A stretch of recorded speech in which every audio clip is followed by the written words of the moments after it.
It's Friday, October 31st, 2025. Thanks for tuning in today. If you would, please make sure to like, share, and subscribe. A few things to talk about today. I do want to talk about the EBT SNAP benefits. It looks like they're going to possibly save this at the last minute from being implemented. We'll talk about that in a minute, but I just wanted to start with this first story, and then we'll talk about the EBT SNAP and all of that, because again, it just asks you who's really running the country. But we'll talk about that in a second. Halloween spending 2025 in the United States hits record $13.1 billion as Americans splurge on candy, costumes, and decor. So despite high prices, inflation, job losses, most people having no money, Americans continue to splurge. Now, this is in many articles today that I'm reading. This on mint.com, many other sites. But do you believe this? I don't know. I don't even know if I can believe the data anymore, if I can believe some of this stuff. Apparently in 2024, Americans spent 11.6 billion, and now in 2025, it's 13.1 billion. So they're spending even more than they did last year. It says 73% of consumers are celebrating Halloween. Hey, Turbo, hey, get out of there. Now, first off, I don't celebrate Halloween because it is to me, a satanic holiday, and I will not celebrate it. As a kid, yeah, we celebrated it, but we didn't really know what we know today. And knowing what I know today, I would never, ever celebrate it. And you know, if you really are walking the walk, if you really believe in God, you probably wouldn't be celebrating it either. But that's up to you. I would not hold that against anybody. I'm not going to judge anybody because they, go trick-or-treating or celebrate Halloween. For me personally, though, I don't celebrate it. But what is really shocking, I'm watching some of the news today, and I'm watching adults, in their 40s and 50s, dressing up in Halloween costumes, acting like little kids, while our country is literally burning to the ground. The economy is collapsing, and yet we have adult Americans dressing up as Superman, Batman, zombies, whatever. And a lot of these people dressing up probably don't even have $500 saved up for an emergency, but they're going to go out, buy costumes, and buy decorations. It's really unbelievable. When is this country really going to see a reckoning? Because I think it's going to get one. I think America is going to get what it deserves. We have just literally become zombies. We've been in a coma for decades. We're ignoring all the red flags, all the danger signs. So, as the country melts down, and on top of that, on the verge of some very, very serious problems that could be taking place this weekend, what do adult Americans do? They buy costumes and decorations and candy and act like 10-year-olds. Again, I'm not going to judge anybody, but you would think that the American people, with everything we're watching take place, would be in a different frame of mind, that adults would be acting like adults and really taking precaution for what is about to take place in this country. And people aren't. They're partying to the very end. They're dressing up as Spider-Man and Superman and Batman and all this other garbage, and while they have no money. Really, really sad to see where we're going as a country. SNAP benefits must continue despite shutdown, judge tells Trump administration. This just came out in CNBC a little while ago. Judge Jack McConnell of Rhode Island, he's a federal judge, is directing the administration to pay those food stamp benefits out of emergency funds as soon as possible. Now, I don't believe this is going to be full funding. I believe that people will get some money, some benefits, but I don't think this is going to be 100% of those benefits. I could be wrong. Correct me if I'm wrong. But one thing that I have to ask all of you, and please comment down below, is it seems to me that it is federal judges running the country at this point, not the elected administration. It seems like it is federal judges running this country. And so, what are your thoughts on this? I'm watching a lot on the news today about what could potentially take place this weekend and weeks to come, and um, people just absolutely out of their minds. People are scared; they're not going to get their benefits.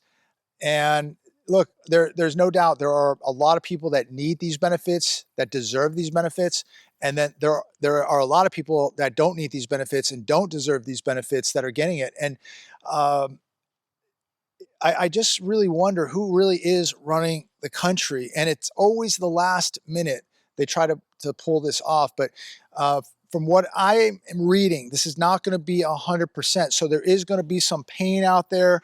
So keep your head on a swivel. Be very cautious when you're shopping this weekend, if you do go shopping, because there could be some problems. But you have to ask yourself, the big question is, how did we get to this point where 42 million people depend on the system to feed them? Why are 42 million people dependent on the system to feed them? How did we get here?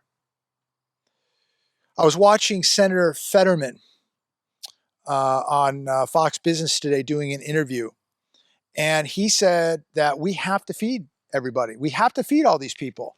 And nobody's really attacking the serious question here and the problem of how 42 million people got to this point to where the rest of the country has to feed all these people. And nobody's saying, hey, these people need to get jobs. Yes, there are people that cannot work. There are people with mental disabilities, physical handicaps, people that, for one reason or another cannot take care of themselves. And so we have to take care of those people. But what about the millions of others that are capable of taking care of themselves? Why are we taking care of fully capable people?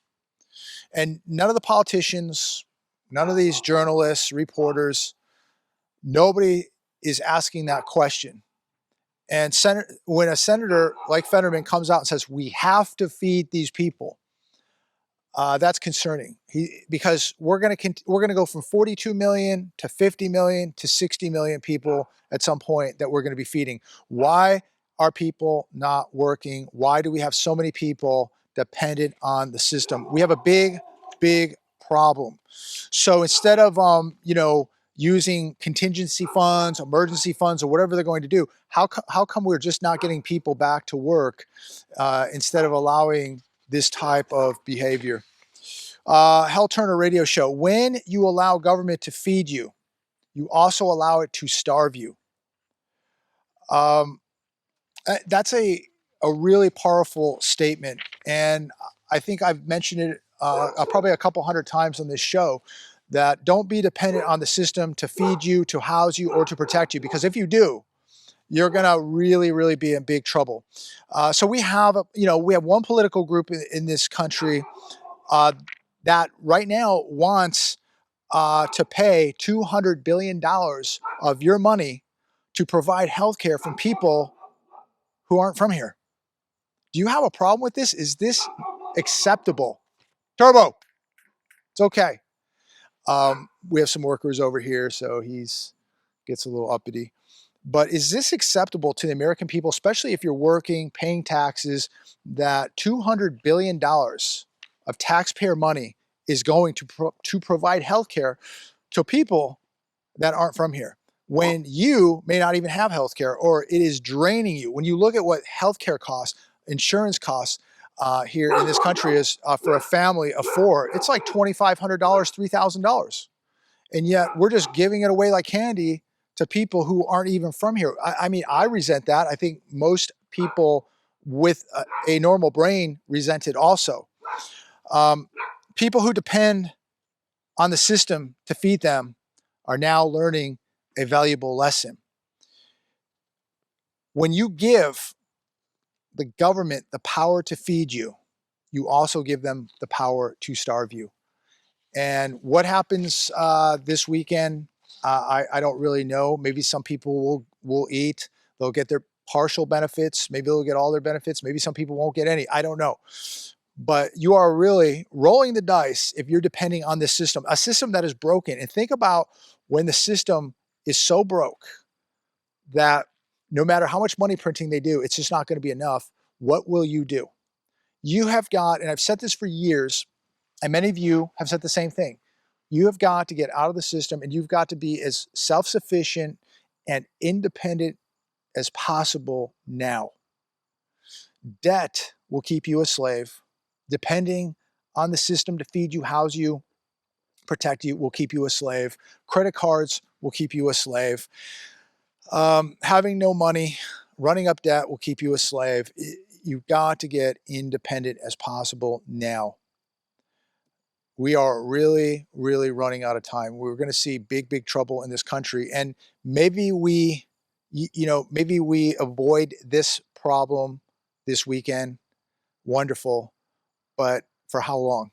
There's going to be something else that pops up. And at some point, we're not going to be able to avoid these problems. A judge is not going to be able to save the day because there's just too much debt, too much division, too much anger, too much dependency. There's just too many problems. And at some point, we're gonna hit a dead end, and we're gonna have to face reality. Here's one from the Hedge today. Run on food banks underway as SNAP benefits face going dark by weekend. I think the food banks are going to continue. Hey, Turbo, here. I do believe no matter what happens, the food banks, people are nervous now. They're going to be hitting these food banks because they don't know what could happen on Monday, what could happen 2 weeks from now, a month from now. So no matter what happens, now people are very, very nervous that there's the possibility that their benefits could be shut off. So the food banks are going to be very, very busy. And think about how many people are abusing the food banks, abusing the system. Then they're going to the food banks, and the people that really, really need the help, there's nothing for them. Shifting gears a little bit here, Wall Street Journal, more home purchases are falling through in an uncertain economy. This is very typical. It seems every month that about 15% of homes in escrow are falling out of escrow. And why is that? Well, very uncertain economy. People don't know if they're going to have a job next week. They go into escrow. They start thinking about how much this is going to cost. They start getting prices for insurance on the home. And they start thinking about the maintenance, the upkeep, and then they change their mind. So obviously, they're very worried about their job futures and obviously the maintenance and the cost of maintaining a home and insurance. And reality sets in, and they think about this, and then they cancel the escrow. Also, a lot of people go into escrow, and then they find out that they can't get approved for the mortgage and have to cancel the escrow. So a lot of determining factors go into this, but I think a lot of it is the economic uncertainty. Will I have a job next week? Will I have a job next month? Can I afford the insurance on this house?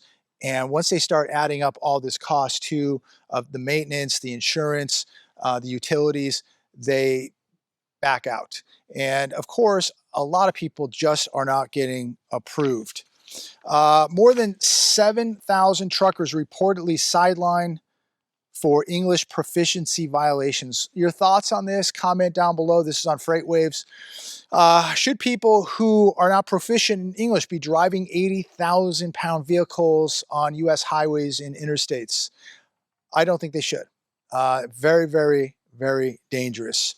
So if you can't read and write, then you probably shouldn't be driving an 80,000-pound vehicle on the streets of America. This is ridiculous. 52-year-old sees 66% increase in local coffee price, and costs are up nationwide. Chuck Smith filmed a TikTok video at a Rochester, Indiana Walmart. And he said that he went to pick up some coffee, looked at the price, and he said something is off.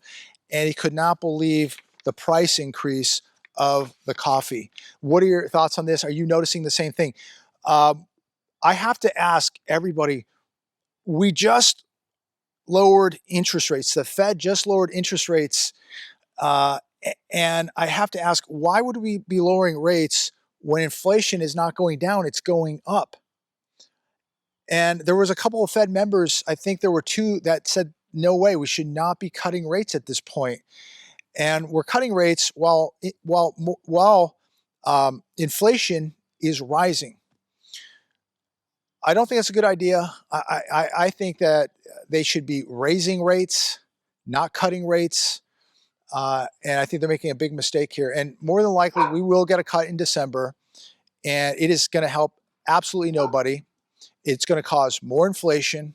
It's going to devalue your purchasing power in the U.S. dollar, and then we'll get the news that this Christmas was the retail sales record, just like Halloween. And I don't even know if I can believe this data anymore. Halloween, Christmas, it seems like every year the economy gets worse, but the numbers set records. We have Wall Street at record numbers.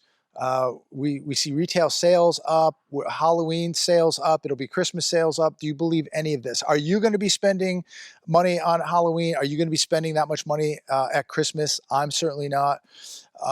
And I think we have to be very, very cautious of what we're reading and what we're believing at this point. And maybe it's true. Maybe it's true. Quite possibly it is. I don't doubt it either, because Americans love to spend money, and they will spend money they don't have. We have buy now, pay later. We have multiple credit cards. And so I can believe it too. I don't believe it, and I do believe it at the same time. So let me know your thoughts. Do you believe it or you don't believe it? More than likely, maybe I do believe it, because Americans just can't stop spending. Americans just won't give up the good times, the instant satisfaction, the instant gratification. So let me know, comment down below. I got to take care of this dog. He's going nuts. Anyways, have a wonderful weekend. God bless. Thanks for tuning in. Please like, share, and subscribe. Be safe out there. Talk to all of you soon.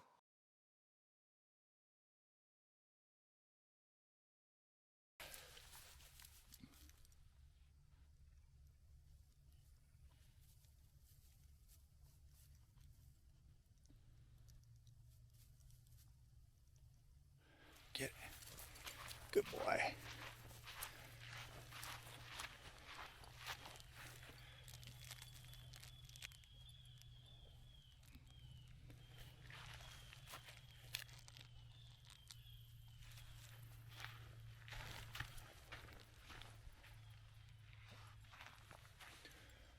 So this dog definitely gotten huge.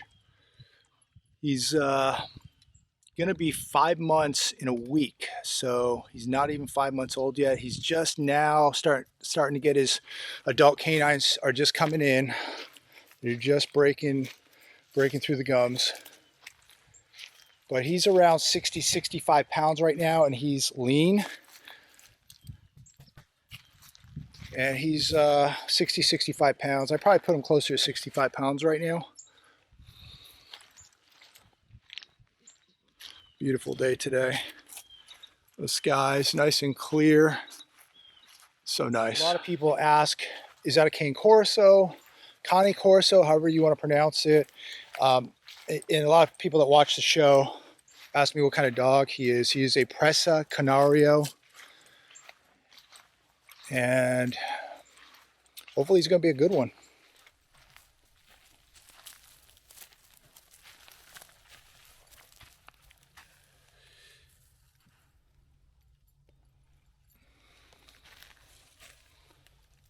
Hey, what are you doing?